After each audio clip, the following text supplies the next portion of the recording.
और कितनी दूर है? बस अब ये पहुंच गए साहब, ये देखिए।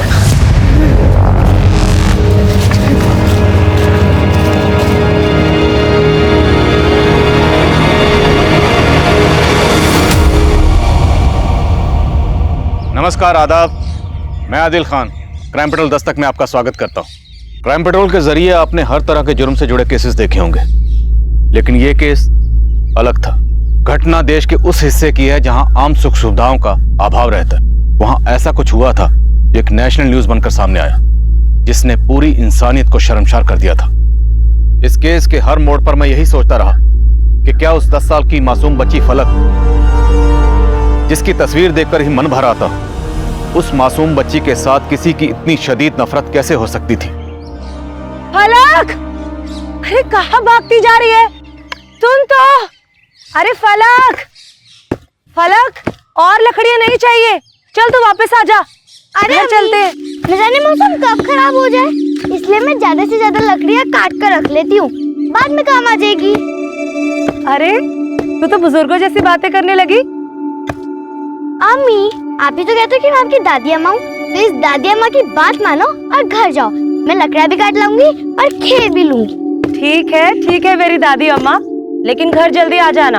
हाँ ठीक है अम्मी।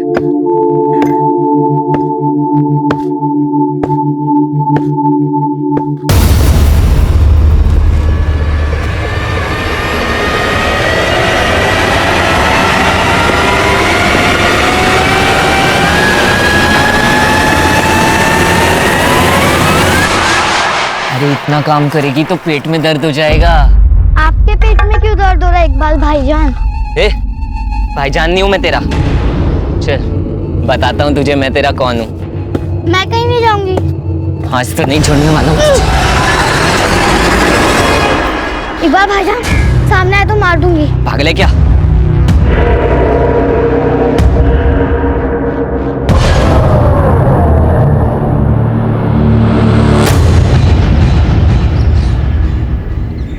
फलक बेटा, फलक,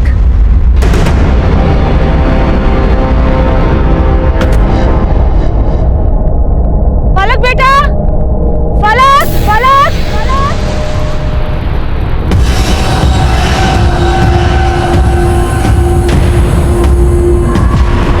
फलक के अब्बू, फलक के अब्बू, फलक कहीं नहीं मिल रही है। क्या? फलक, फलक, फलक, फलक, फलक बेटा, उस तरफ कहीं नहीं मिली फलक। दूसरी तरफ देखिए। फिक्र हो रही है अपने बच्चे की। फलक, फलक,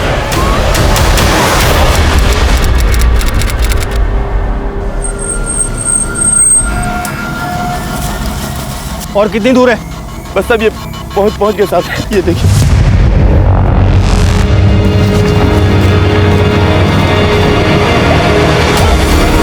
रंजीत, बॉडी को देख के लगता है बच्ची के साथ रेप भी हुआ है। बॉडी को पोस्टमार्टम के लिए भिजवाने का बंदोबस्त करो। सर।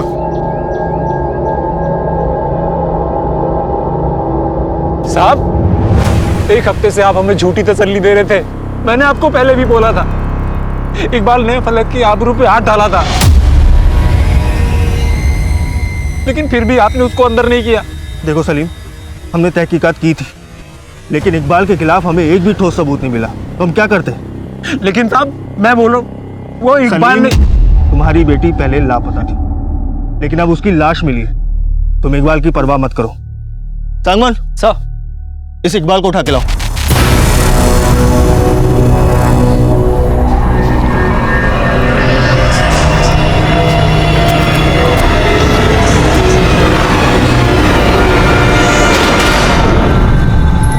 क्या नाम बताया तुमने? राजन राज। तो ये लाश सबसे पहले तुमने यहाँ पे देखी थी? हाँ साहब, मैं सुबह अपनी बेटी चिंटी को लेके यहाँ से निकल। बस बाकी बातें थाने में पूछेंगे। मंगत जी सर, इसे थाने लेकर आओ। चलो।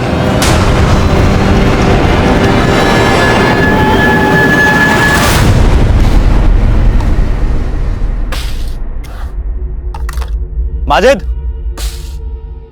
जी साहब। तेरा बेटा इकबाल का है? मालूम नहीं साहब।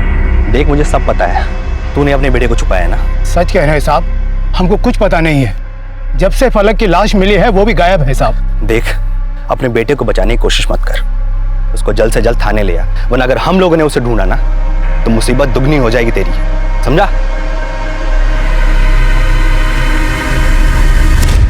मेरी बच्ची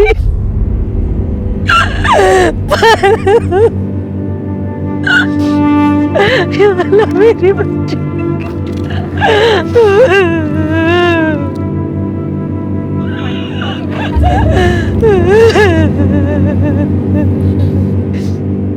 उस इकबाल ने क्या हालत कर दी मेरी बच्ची की।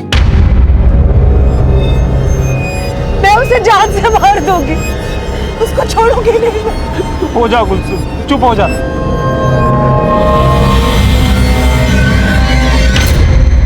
नहीं छोड़ने वाला हूँ। इकबाल भाईजान सामने आए तो मार दूंगी। फलक क्या वो? फलक कहीं नहीं मिल रही है। फलक! फलक! तेरा बेटा इकबाल का है? हमको कुछ पता नहीं है। उस इकबाल ने क्या हालत कर दी मेरी बच्ची की। मैं उसे जान से मार दूंगी। तूने हमें जहां वो लाश दिखाई, वो एरिया हम पूरे 1 हफ्ते से छान रहे थे, लेकिन वो लाश सिर्फ तुझे ही दिखाई दी। ऐसा क्यों? साहब मेरा भी रोजाना उस रास्ते से आना जाना रहता है। मुझे लगता है साहब कल रात में किसी ने लाश जंगल में फेंक दी होगी। ऐसा भी तो हो सकता है वो लाश तूने फेंक दी हो। पहले उस बच्ची फलक के साथ तूने 1 हफ्ते तक रेप किया, और जब जी भर गया तो उस लड़की को मार के वहां फेंक दिया। क्या कह रहे हो साहब? मैं बाल बच्चे वाला आदमी हूँ और फलक मेरी बेटी की उम्र की थी। लेकिन फलक थी वनराय समुदाय की और तू ठहरा पौरा समुदाय का। लकड़ी काटने से लेकर छोटी छोटी बातों पर तुम लोगों का झगड़ा होता रहता है। हो सकता है उस लड़की को मार के तूने बदला ले लिया हो। नहीं साहब, माना कि हमारे समुदायों के बीच में दुश्मनी है, लेकिन साहब हमने आज तक एक दूसरे की बहू बेटियों पे हाथ नहीं डाला। और साहब वो तो बच्ची थी। जब तक ये तहकीकात खत्म नहीं हो जाती तू ये गांव छोड़कर जा नहीं सकता कहीं भी। चल निकल यहाँ से।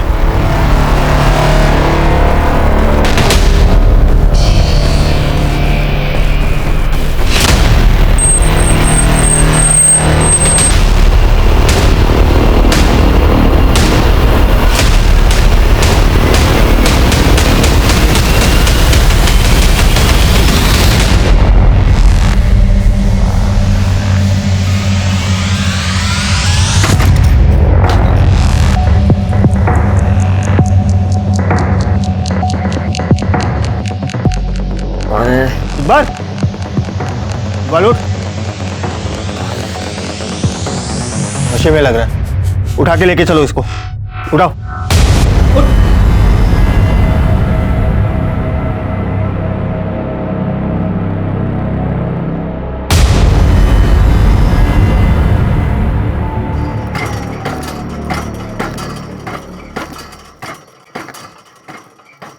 अबू मेरी उम्र दौड़ने खेलने की है और आप मुझे कंधे के ऊपर झुला रहे हो। अरे नीचे उतारो ना अबू। यहाँ इतनी चढ़ाई है और पत्थर भी बहुत ज्यादा है, तू चलेगी कैसे? हाँ? आप नीचे तो उतारो अबू, मैं आपको दौड़ के भी दिखा दूंगी। उतारो ना अबू। अच्छा, जो हुक्म मेरे आका। भागो। भाग। पर अबू अगर मैं भागी ना तो आप पीछे छूट जाओगे, इसलिए अच्छा है कि अपन साथ साथ ही चलते हैं और आपको थकान भी नहीं होगी। अरे तू इतना बक बक बक बक करती है ना कि थकान क्या, सारी फिक्र उड़ जाती है। तू तो हमें सच में छोड़ के चली गई फलक। फलक तेरी बच्ची। माजिद, माजिद, पुलिस इकबाल को पकड़ कर ले गई। क्या? हाँ, आज तक हमारे इलाके में कभी पुलिस नहीं आई। अरे आपसे झगड़े भी हमने मिलकर सुलझाए हैं, और इस सलीम की वजह से, अरे इस सलीम की वजह से आज मेरे बेटे को पुलिस उठाकर ले गई। अरे तेरे बेटे ने जो मेरी बेटी के साथ किया वो अगर मेरे सामने आ गया ना तो मैं काट के फेंक दूंगा कमीने को। देखा देखा भाइयों, देखा कैसे बिरादरी में रह गई है, आग दिखा रहा है। आप भी तो देख रहे हो ना, देखो।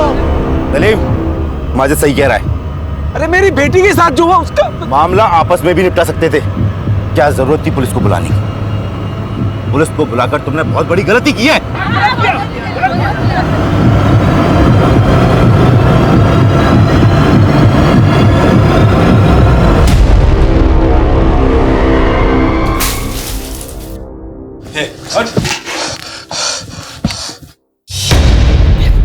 तू भी ड्रग्स के नशे में था, और फलक की पोस्टमार्टम रिपोर्ट में भी आया है कि उसे ड्रग्स का नशा देकर उसके साथ गैंग रेप किया गया था।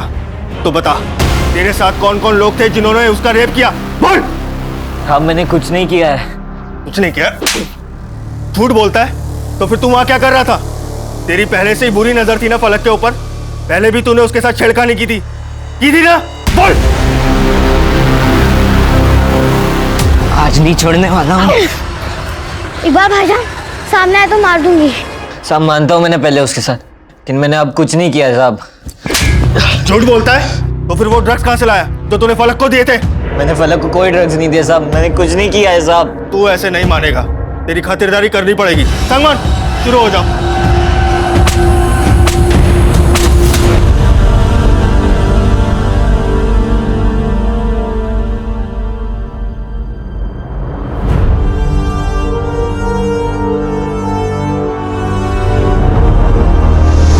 अगर मैं भागी ना तो आप पीछे छूट जाओगे, इसलिए अच्छा है कि अपन साथ साथ ही चलते हैं।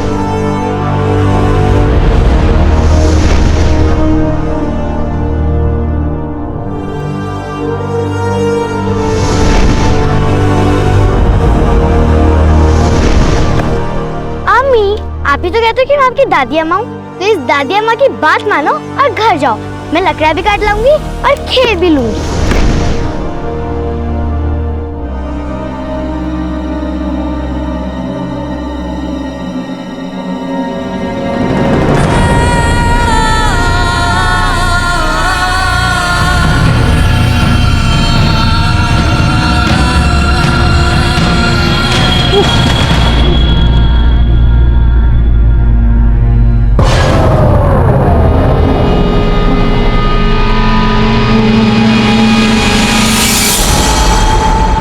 इकबाल ने अपना गुनाह कबूल नहीं किया और फलक की पोस्टमार्टम रिपोर्ट में भी ऐसे कई सवाल थे इनके जवाब पाना आसान नहीं था।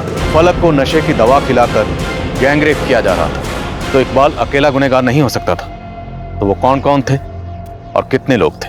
लोकल पुलिस मान रही थी कि इकबाल के जरिए बाकी लोगों तक पहुंचा जा सकता था, लेकिन जब इकबाल को अदालत में पेशी के लिए ले जाया जा रहा था तो पुलिस कस्टडी से फरार हो गया। इसके बाद इस केस में मेरी एंट्री हुई।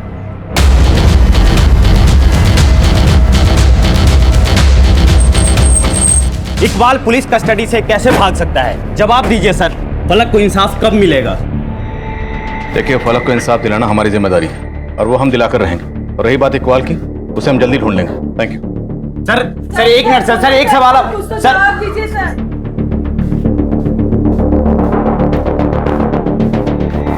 डैन सर, ये इकबाल के दोस्त हैं। हमें पक्का यकीन है कि इन्हें इकबाल के बारे में मालूम है। लेकिन नौबत आई क्यों? मालूम है ना, मीडिया इस खबर का कैसे इशू बनाएगा? सर, इस बात के लिए तो हम भी शर्मिंदा हैं। दोनों लड़कों ने अपने जुर्म को बोला? नहीं सर। और इकबाल ने भी अपने जुर्म नहीं को बोला? लेकिन सर, अब इस केस में जो भी करना हम करेंगे। हमें आपके एक असिस्टेंट की जरूरत पड़ेगी। ठीक है सर, रंजीत इस केस में आपकी हेल्प करेगा। और ये रही इस केस की फाइल। जय हिंद सर। जय। सबसे पहले हमें वो जगह दिखाओ जहाँ फलक को आखिरी बार देखा गया और जिस जगह उसकी डेड बॉडी मिली थी। ओके सर, आइए। सलीम भाईजान, आपकी बेटी गुजर गई है और जिन लोगों को आपने अपना समझा उन लोगों ने भी आपका साथ छोड़ दिया। फिक्र मत कीजिए सलीम भाई, इस बुरे वक्त में हम आपके साथ हैं।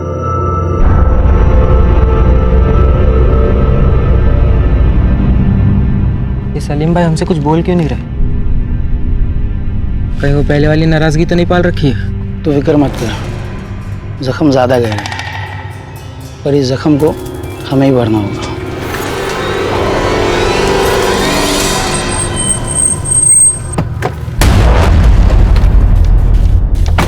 सर, यहां से हमें पैदल चल के जाना होगा। आइए सर। फलक की अम्मी ने जब उसे आखिरी बार देखा तो फलक यहाँ पे लकड़ियां काट रही थी। उसके बाद फलक की अम्मी यहाँ से अपने टेंट वापस चली गई, लेकिन फलक यहाँ पे अकेली थी। क्या हुआ दादी अम्मा, चले अब घर? अरे नहीं अम्मी, बस थोड़ी देर और, आप जाके खाना बनाओ ना, मैं आती हूँ। ठीक है, लेकिन घर जल्दी आ जाना, खाना बनने से पहले। ठीक है अम्मी। सर, कुछ घंटे बाद फलक की अम्मी जब उसे ढूंढते हुए यहाँ पहुंची तो फलक यहाँ नहीं थी और यहाँ पे कुछ लकड़ियां पड़ी हुई थी जिन्हें शायद फलक ने काटा था। यानी यहाँ से उसका अब्डक्ट किया गया। तो फलक को यहाँ से ले जाकर 7 दिन तक कैद रखा गया। लेकिन सर फलक को यहाँ से कहाँ ले जाया गया? इसका कोई ट्रेल नहीं मिला था। फलक की डेड बॉडी कहाँ मिली थी? सर फलक की लाश यहाँ पे मिली थी। लाश बहुत ही बुरी कंडीशन में थी, देख के हम सबकी रूह तक कांप गई थी। 7 दिन तक लगातार फलक को ड्रग दिया जा रहा था, वो भी एम्प्टी स्टमक, और लगातार उसका गैंग रेप किया जा रहा था। इतनी नफरत अकेले इकबाल तो नहीं निकाल सकता। क्या कुछ सहा होगा उस मासूम ने, तसव्वुर करना भी मुश्किल है। और हैरानी की बात यह है कि फलक की बॉडी पर कोई डीएनए नहीं मिला। तो साफ है, फलक की बॉडी को पहले पानी डालकर नहलाया गया, फिर उसे यहां लाकर डंप कर दिया गया ताकि डीएनए मिले ही नहीं। माना कि इकबाल पुलिस की कस्टडी से भागा, लेकिन वो अकेला सस्पेक्ट नहीं लगता। 18 साल के बच्चे का इतना दिमाग हो सकता है? जरूर इस सब के पीछे किसी और का दिमाग। मतलब सर, अगर ये इकबाल हमारे हाथ आ जाए तो बाकी के रेपिस्ट का भी पता चल सकता है। लेकिन इकबाल के हाथ लगने तक हम हाथ पे हाथ रख के तो नहीं बैठ सकते ना। एरिया की जितनी भी मेडिकल शॉप्स हैं, सब जगह पता करो, कहीं ना कहीं से वो नशीली दवाई खरीदी गई है जिसके ट्रेसेस फलक की बॉडी में मिले। उसके जरिए भी हम कातिलों तक पहुंच सकते हैं। Okay sir. फलक के स्कल पर जो इम्पैक्ट था, उसे किसी भारी पत्थर से मारा गया और उसके बाद उसकी बॉडी को यहाँ लाकर डंप किया गया, लेकिन वो पत्थर आसपास कहीं नहीं मिला। करेक्ट? Yes sir. यानी कि सर उस पत्थर को वहां फेंका गया होगा जहां फलक का रेप और मर्डर किया गया था। राइट। फलक को 7 दिन तक इसी जंगल के रेडियस में कहीं कैद कर रखा गया होगा। पूरा जंगल छान मारो। रंजीत सर, इकबाल जंगल में जहां छुपा हुआ था वो जगह कहाँ? समझ ले चलता हूँ सर, जहाँ से हमने इकबाल को अरेस्ट किया था ये वही घर है। जंगल के बीचों बीच इस सुनसान जगह पर यह घर किसने बनवाया? सर वो पहाड़ी पे आप झंडा देख रहे हैं, वहाँ एक मंदिर है। ये घर मंदिर ट्रस्ट वालों ने ही बनवाया था। दरअसल ट्रस्ट वाले यहाँ पे धर्मशाला बनवाना चाहते थे, लेकिन फंड पूरा ना होने की वजह से काम बीच में ही रोक दिया गया। सर ये घर तब से यूं ही सुनसान पड़ा हुआ था। सर हमने घर और घर के आसपास पूरी छानबीन की थी, लेकिन ऐसा कोई भी सबूत नहीं मिला जिससे ये पता चल सके कि फलक को यहाँ रखा गया होगा। फॉरेंसिक टीम को बुला, पूरा घर स्कैन करवाओ। हो सकता है कोई टेक्निकल एविडेंसेस मिले। और वो पत्थर जिससे फलक का चेहरा कुचला गया था, वो भी आसपास ही कहीं होगा। छान मारो।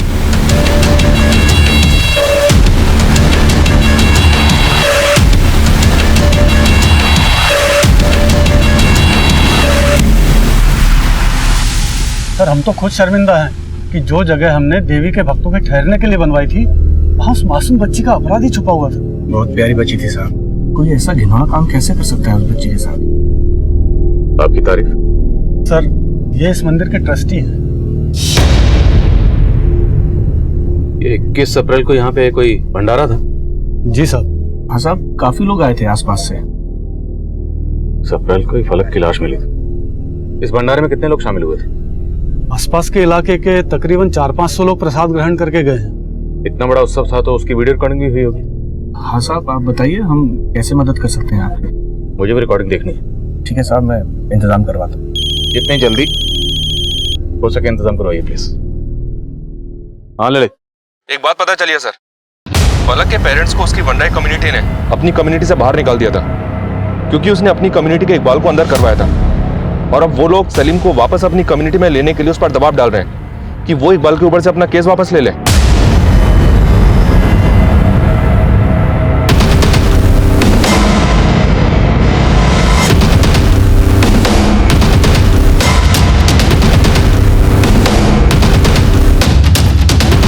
इस मुश्किल घड़ी में आप लोगों को फलक के माँ बाप का साथ देना चाहिए था, उनका सहारा बनना चाहिए था।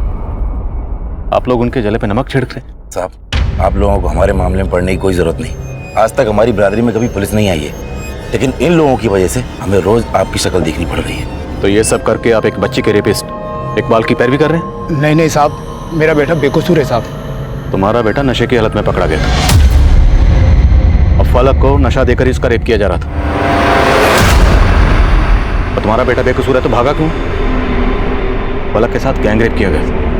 हो सकता है उसके बाकी मुजरिम भी यही मौजूद हो, जिनको बचाने की तुम सब कोशिश कर रहे हो। साहब, हम किसी को बचाने की कोशिश नहीं कर रहे हैं। हम लोगों को 2 वक्त की रोटी बड़ी मुश्किल से नसीब होती है, और हमारे बच्चों के पास नशा करने के लिए पैसा कहाँ से आएगा?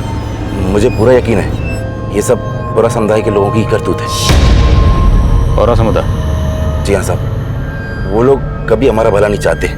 आप खुद सोचिए साहब, पूरे जंगल को, पूरे गाँव को पुलिस ने छान मारा, कुछ नहीं मिला, लेकिन अचानक से पूरा समुदाय के राजन को वहाँ पर फलक की लाश मिल गई। मैं मानता हूँ कि इकबाल ने फलक के साथ छेड़छाड़ की होगी, लेकिन उसका इतना बुरा असर नहीं कर सकता साहब।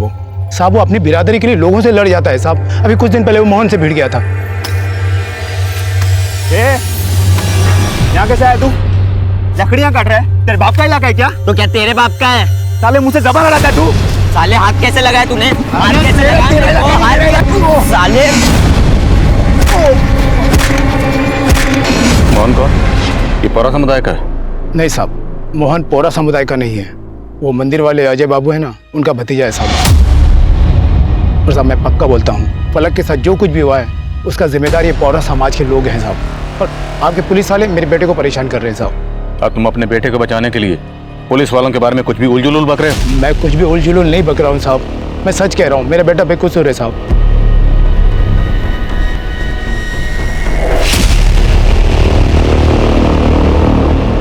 जय हिंद साहब। यहाँ क्या कर रहे हैं? साहब वो मैं पूछने आया था कि उस बच्ची फलक को किसने... तुझे उस बच्चे से इतनी हमदर्दी क्यों है? वो तो वनराई समुदाय की थी, जिनकी खुशी भी तुम पौरा समुदाय को बर्दाश्त नहीं होती है। साहब वो बातें अपनी जगह है, लेकिन मैं... तुझे छोड़ दिया इसका ये मतलब नहीं है कि तू राडार में नहीं है। क्राइम ब्रांच ने वनराई और तेरे पौरा समुदाय के एक आदमी का डीएनए लेने को बोला है। जो सच्चाई है वो जल्द सामने आएगी। चल यहाँ से जा।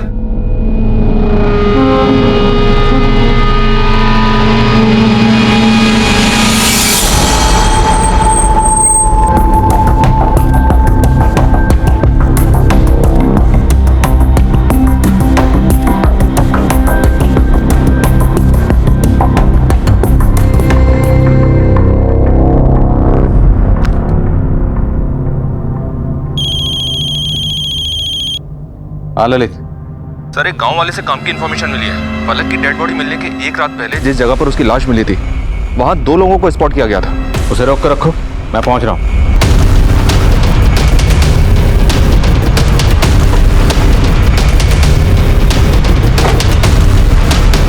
सर ये है वो। कौन थे वो लोग? अब उन दोनों को पहले कभी नहीं देखा, इस इलाके के नहीं थे वो।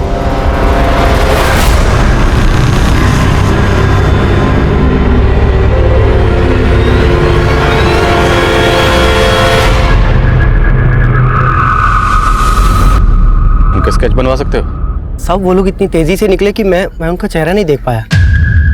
एक तरफ ये आदमी बोल रहा है कि वो लोग इस इलाके के नहीं थे, मतलब इसने उन लोगों को अच्छी तरह से देखा होगा, लेकिन जब स्केच बनवाने के लिए कहा तो मना कर रहा है। कहीं इसने किसी के प्रेशर में तो ये बयान नहीं दिया था? इसके बारे में भी पता करता हूँ सर। जिन लोगों ने भी फलक के साथ ये सब कुछ किया है बहुत ही शातिर दिमाग के हैं, और इस आदमी का बयान इस शक का जवाब दे रहा।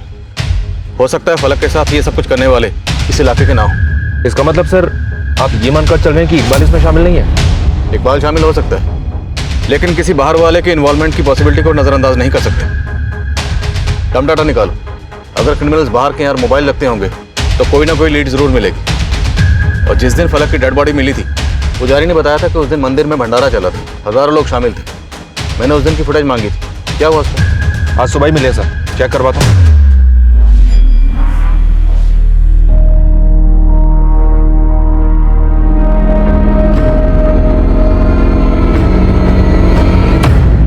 इस वीडियो में जितने भी लोग दिख रहे हैं सबकी लिस्टिंग करो। पता करो कौन इस इलाके का और कौन नहीं। सबके फोन नंबर, एड्रेस मुझे चाहिए। Okay sir. सर हमने ऐसे 25 लोगों को ट्रैक डाउन किया है जिन्होंने आसपास के केमिस्ट से वही सेडेटिव्स खरीदे थे जो फलक के ब्लड में पाए गए थे, लेकिन सर उनके खिलाफ कुछ नहीं मिला है क्योंकि उन सभी ने परचेसिंग प्रेस्क्रिप्शन से ही की थी। उन 2 लोगों के बारे में कुछ पता चला जिनके बारे में उस गाँव वाले ने बताया था? फिलहाल तो कुछ नहीं सर, पर लगता नहीं कि वो आदमी गलत बयान देगा। उसके बारे में पता किया मैंने, लोकल विलेजर हैं और मनराई कम्युनिटी से उसका कुछ लेना देना नहीं है। तब ये दोनों लोग वही हो सकते हैं जिन्होंने फलक के साथ... दम डाटा निकला? या सर, दम डेटा पे काम करना शुरू कर दिया है। इकबाल के फादर और उसकी कम्युनिटी पे लगातार नजर बनाए हुए हैं। इकबाल के बारे में तो कोई लीड नहीं मिली है सर, पर इस मोहन के बारे में पता किया मैंने, लोकल रेजिडेंट है। कैसा बदला साहब? प्लीज सर, मुझे इन सब चीज में मत घसीटिए। मेरा इन सब चीज से कोई लेना देना नहीं है सर। उससे इकबाल के बारे में तो कोई इन्फॉर्मेशन नहीं मिली सर, पर एक बात पता चली है, और वनराई कम्युनिटी के लोगों का अक्सर आपस में झगड़ा होता रहता है लकड़ी काटने को लेकर। इन दोनों कम्युनिटीज के झगड़े जंगल के बंटवारे को लेकर कभी खत्म ही नहीं होते। और वो पौरा समुदाय का राजन जिसने फलक की डेड बॉडी को देखा था, उस राजन के खिलाफ कुछ मिला? साहब मैंने पहले भी झूठ नहीं बोला था, मुझे बस उस फलक की लाश दिखी थी जंगल में। उसके मर्डर और रेप में मेरा कोई हाथ नहीं है साहब। लेकिन तुम लगातार पुलिस स्टेशन आकर इस केस की अपडेट लेने की कोशिश कर रहे हो। ये सब करके तुम ये जानने की कोशिश कर रहे हो कि हम क्या एक्शन ले रहे हैं। साहब आपको भी गलत फहमी हो रही है साहब। मैं पुलिस स्टेशन इसलिए आता जाता रहता था क्योंकि मैं जानना चाहता था साहब कि वो कौन है दरिंदा जिसने इस मासूम बच्ची के साथ इस तरह से, सिर्फ इंसानियत के नाते मैं पूछताछ कर रहा था साहब। क्योंकि मैं भी एक बेटी का बाप हूँ और एक बाप के दर्द को समझता हूँ मैं, जिसने फलक को खो दिया। सर मैंने इस राजन के बारे में पता किया, सब लोग उसके बारे में अच्छा ही बोल रहे हैं। उन सबका कहना है कि राजन ने हमेशा से ही पौरा और वनराई कम्युनिटी के बीच की लड़ाई को सुलझाने की कोशिश की है। पर राजन है तो पौरा कम्युनिटी का ही ना। अपनी कम्युनिटी के बंदे के बारे में बुरा क्यों बोलेंगे? और फलक के साथ किसी एक ने गलत नहीं किया, उसके गुनहगार कई हैं। अब सिर्फ राजन ही नहीं, सारी पौरा कम्युनिटी हमारे रडार पर है।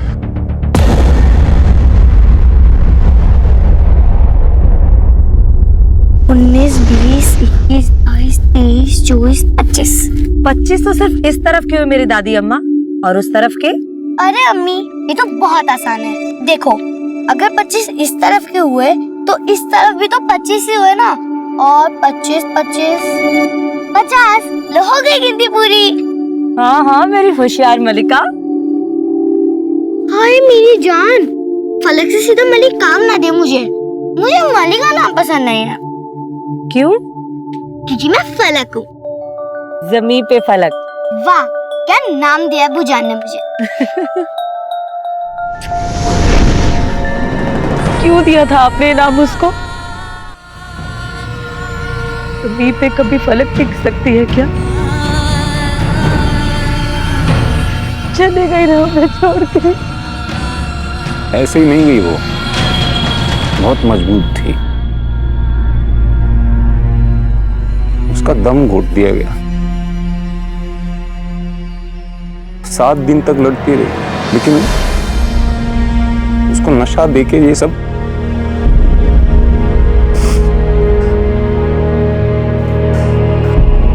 बाद में रोते रोते पुकारा होगा हमें उसने।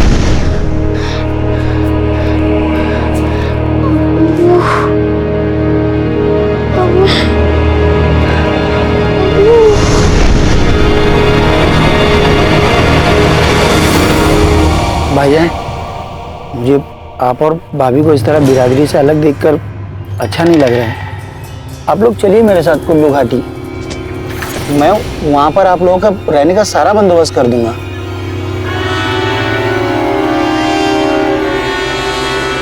यहाँ पर रहेंगे तो आप लोग फलक के जख्म से बाहर नहीं आ पाएंगे।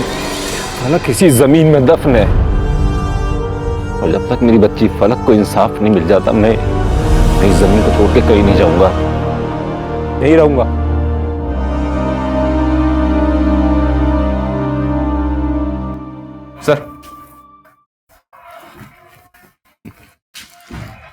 सर हमारी टीम को जंगल में पत्थर मिला है, इस पे ब्लड के ट्रेस हैं।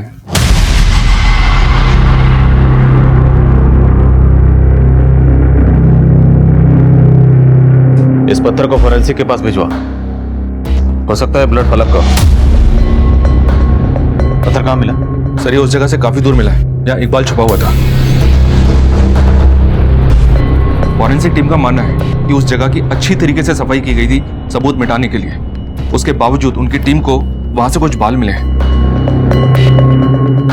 किसी लड़की के बाल लगते हैं? या सर बालों की लंबाई देख के लगता है फलक के हो सकते हैं।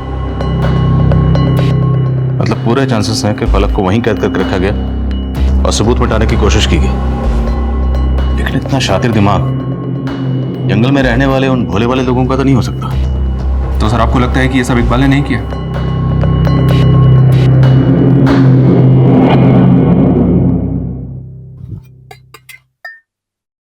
कहाँ गए थे? कहाँ गए थे? बोल क्यों नहीं रहे? हमारी फलक को इंसाफ नहीं मिलने वाला कुलसुम। अब पुलिस वाले बोल रहे हैं कि इकबाल ने फलक के साथ कुछ नहीं किया, बेकारी उम्मीद बांध के बैठे थे। अब तुम्हें बताओ, इकबाल ने नहीं तो किसने किया होगा? दुश्मन तो घर के अंदर ही है।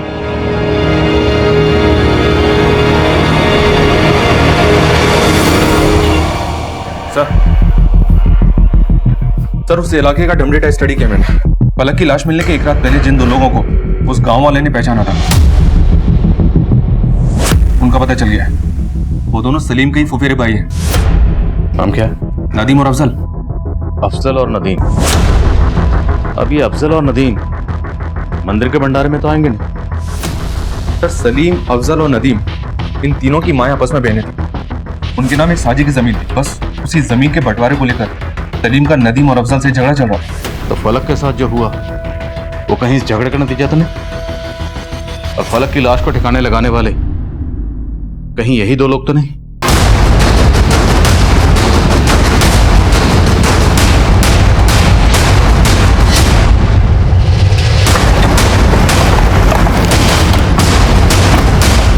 हाँ सर, नदीम और अफजल के साथ में मेरे जमीन को लेके कुछ मसले हैं, लेकिन आप ये मुझसे क्यों पूछ रहे हैं? कहीं ऐसा तो नहीं कि उन दोनों ने आपकी बेटी फलक के साथ? नहीं नहीं साहब, वो तो मेरे भाई हैं।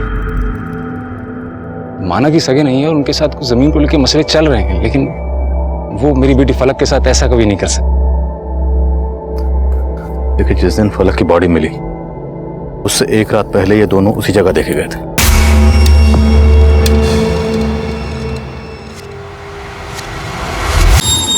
आएंगे क्यों नहीं साहब? सलीम भाईजान की बेटी खो गई थी, हम तो बस हाल पता जानने आए हैं। फलक की लाश को ठिकाने लाने के बाद कैसी बात कर रहे हैं साहब? हम क्यों मारेंगे फलक को? वैसे तो सलीम भी तुम दोनों पे शक नहीं जता, पर फिर भी अब तुम दोनों हमारी रडार में, इसलिए हमसे बिना पूछे अपने इलाके से बाहर नहीं जाओगे तुम लोग। देख लो देख लो। तुम्हारे भाई तो क्या, किसी पर भी भरोसा नहीं है मुझे। अरे उन्होंने भी कम दुख नहीं दिया हमें। अरे कुलसुम, तुम चुप हो जाओ और अपना दिमाग चलाना थोड़ा बंद कर दो। तो वो मैं आपका हाल जानने आया था। बार बार हमारी फिक्र क्यों कर रहा है? हैं? हमारे जख्मों में नमक छिड़कना चाहता है तू? निकल यहां से, निकल यहां से। सिर्फ मेरे भाई नहीं, ये भी है जिसपे पुलिस को शक है। क्या दिमाग? आपके भाई भी? तू निकला नहीं अब तक है? निकल यहां से, चल निकल, चल निकल।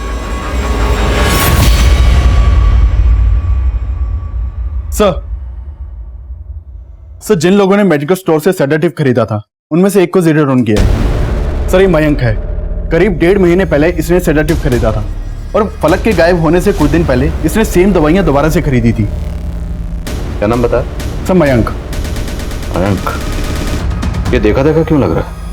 इसको भंडारे के वीडियो में देखा होगा हमने सर। ले करो जरा।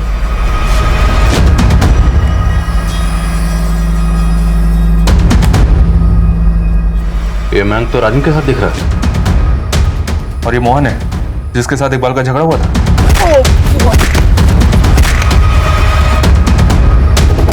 इस मोहन और मयंक से मिलना पड़ेगा। सर, उसने तो मेरी नाक तक तोड़ दी। और तुमने बदला ले लिया? कैसा बदला साहब? प्लीज सर, मुझे इन सब चीज में मत घसीटिए। मेरा इन सब चीज से कोई लेना देना नहीं है सर। ठीक है, तुम जा सकते हो। सर, ये प्रिस्क्रिप्शन मुझे पहले भी दिखाई थी। मेरे मामा की दिमागी हालत ठीक नहीं। डॉक्टर की प्रिस्क्रिप्शन के हिसाब से ये दवाई दिन में एक बार खिलानी है, राइट? हाँ। और केमिस्ट के हिसाब से ये दवाइयाँ तुम्हारे पास अभी भी बची होनी चाहिए। तो ये दवाई दोबारा खरीदने की जरूरत क्या पड़ी? क्योंकि मेरे मामा ने दवाइयाँ मिसप्लेस कर दी थी, इसलिए दवाइयाँ दोबारा खरीदनी पड़ी। मोहन को जानते हो? हाँ साहब, जानता हूँ। मेरे बचपन का दोस्त है, हम साथ में पढ़ते हैं। तो ये भी जानते होगे कि मोहन और इकबाल के बीच में झगड़ा किस बात को लेकर हुआ? साहब, वो इकबाल हमारे इलाके के जंगल से लकड़ी काट रहा था, बस इसी बात पे झगड़ा हुआ था। पौरा समुदाय का राजन? राजन? साहब, मैं पौरा समुदाय के लोगों को उनके नाम से नहीं जानता। ये मयंक और मोहन भंडारे की फुटेज में राजन के साथ दिख रहे हैं और ये कह रहा है कि राजन को जानते ही नहीं। ये राजन भी हमारा सस्पेक्ट है। कहीं ये कांड इन तीनों ने मिलकर तो नहीं किया? मैंने कुछ नहीं किया साहब। मैं हमेशा लोगों को आपसी भाईचारे की सीख देता हूँ, जुर्म करने की नहीं। बस कर, बहुत पढ़ा ले तूने इंसानियत का पाठ। भंडारे में तू, मयंक और मोहन के साथ देखा गया। ये कांड तुम लोगों ने मिलकर किया, तुम तीनों ने। तुम लोगों ने सोचा होगा जब बाकी लोग भंडारे में बिजी होंगे उस वक्त फलक की लाश को ठिकाने लगा दे। मैंने कुछ नहीं किया साहब। हाँ, भंडारे में मैं मयंक और मोहन के साथ था, लेकिन वहां से साहब मैं अकेला ही गया था। आपको यकीन नहीं आता तो साहब मंदिर वाले अजय बाबू, विनय बाबू से पूछ लीजिए। अजय या विनय? विनय बाबू से। कौन विनय बाबू? वो मंदिर के ट्रस्टी हैं सर, अजय राणा उनका बेटा है, चंडीगढ़ में पढ़ाई करता है। जब मैं वहां से जा रहा था तभी वो वहां पहुंचा था।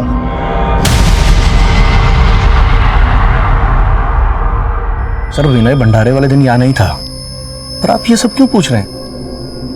हम राजन के अलावा ही चेक कर रहे हैं। उसका कहना है कि भंडारे से जाते हुए विनय से मिला था।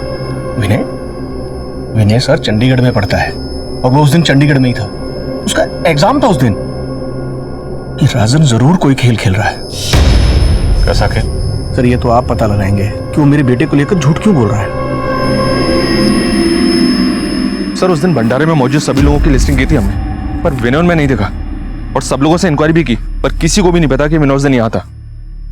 हो सकता है सर ये राजन झूठ बोल रहा हो। लेकिन ललित, हम किसी पे भरोसा नहीं कर सकते। तुम खुद चंडीगढ़ जाओ और विनय के अलावा ही चेक करो। Right sir.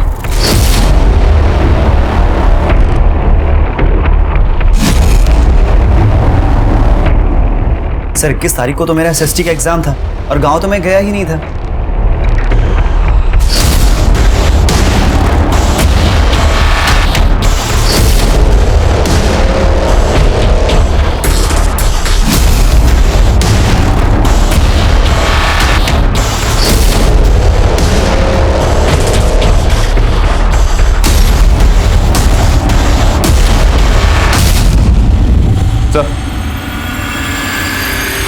सर विनय चंडीगढ़ एग्जाम के लिए गया था, अटेंडेंस रजिस्टर पे उसके साइन भी मिले हैं।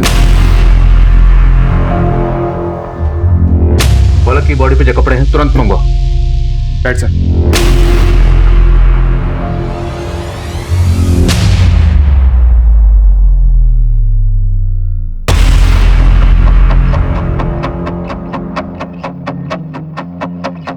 ये माजरा कुछ अलग है। मैं जिसका नाम ले रहा हूं उनके बारे में सब कुछ पता करो, उनकी एक्टिविटीज, उनके कॉल रिकॉर्ड्स और बैंक ट्रांजैक्शंस, सब कुछ। Okay sir. पहला नाम देखो।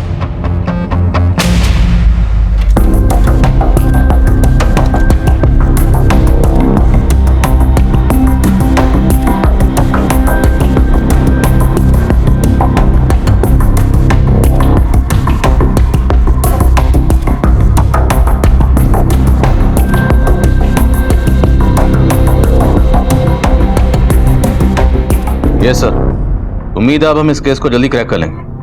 Thank you sir.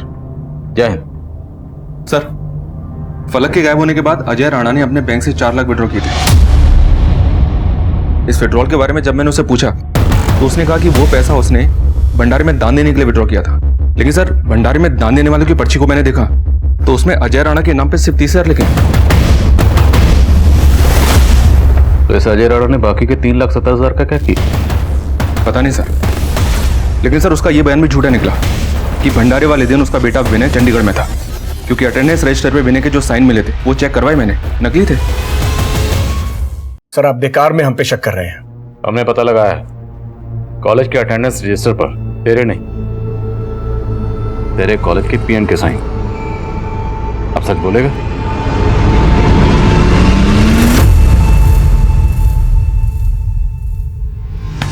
विनय ने तो सब कुछ सच बोल दी, बिना मार खाए बच गया।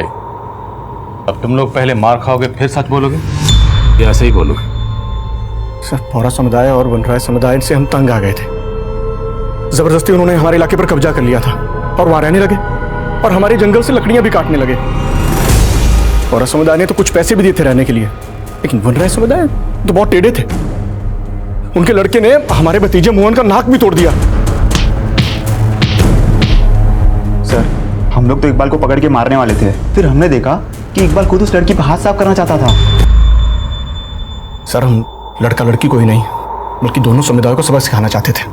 हमें पता था दोनों की आपस में बनती नहीं है, इसलिए हमने प्लान किया फलक को किडनैप करेंगे।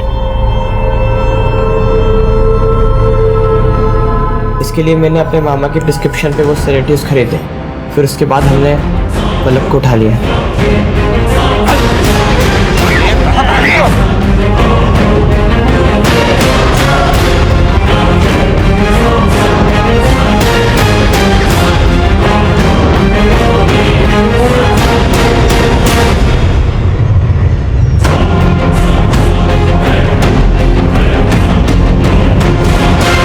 पाँच दिन निकलने के बाद हमें लगा लड़की कभी भी मर सकती है। उसकी लाश को तो ठिकाने लगाना ही था।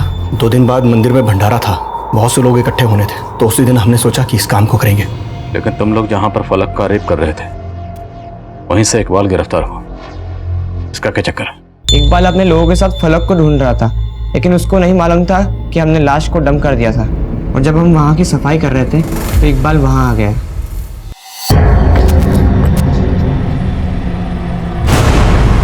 ये क्या कर रहे हो? किसका खून साफ कर रहे हो? ये क्या कर रहे हो?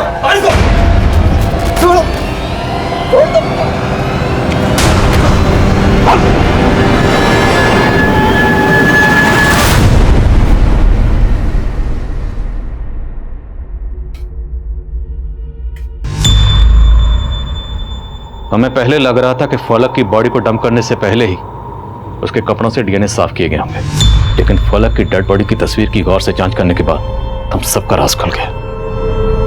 यानी फलक के कपड़ों को धोने का काम पुलिस को उसकी बॉडी बरामद होने के बाद किया गया। तुम लोग उसके मर्डर और गैंग रेप की तहकीकात कर रहे थे, सिर्फ 3,70,000 के लिए अपना ईमान बेच दिया। 3,70,000 तो सिर्फ शुक्राना था। असल बात तो ये थी कि वे भी इन दोनों समुदाय से बदला लेना चाहते थे।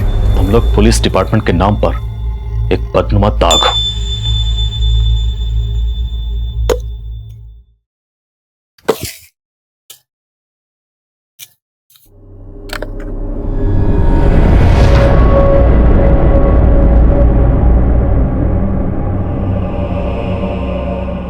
फलक फलक फलक फलक फलक फलक फलक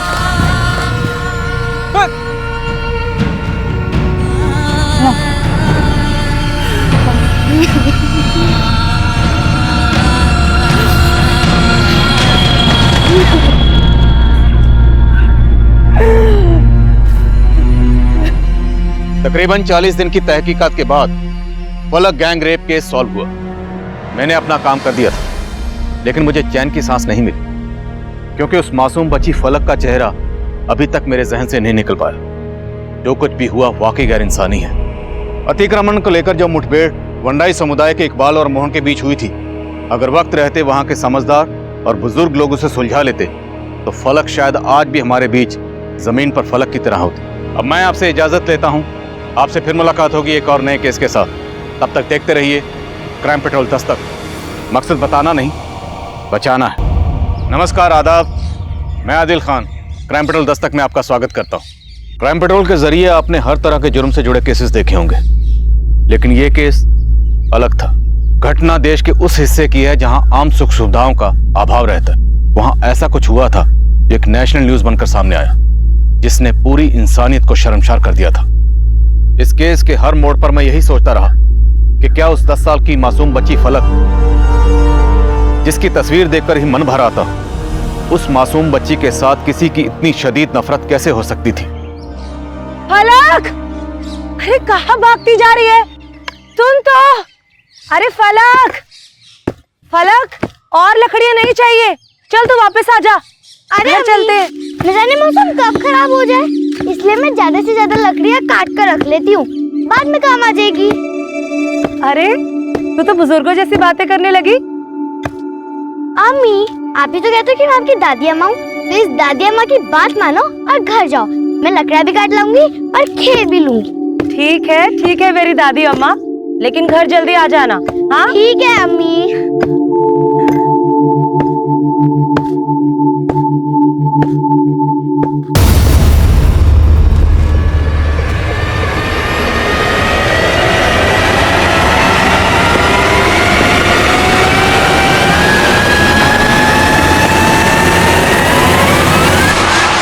अरे इतना काम करेगी तो पेट में दर्द हो जाएगा। आपके पेट में क्यों दर्द हो रहा है इकबाल भाई? मुझे पूरा यकीन है ये सब पूरा समुदाय के लोगों की करतूत है। माना कि हमारे समुदायों के बीच में दुश्मनी है, लेकिन साहब हमने आज तक एक दूसरे की बहू बेटियों पे हाथ नहीं डाला। अब तुम ही बताओ, इकबाल ने नहीं तो किसने किया होगा? दुश्मन तो घर के अंदर ही है। आज नहीं छोड़ने वाला हूँ। इकबाल भाईजान, सामने आए तो मार दूंगी। फलक क्या वो? फलक कहीं नहीं मिल रही है। फलक!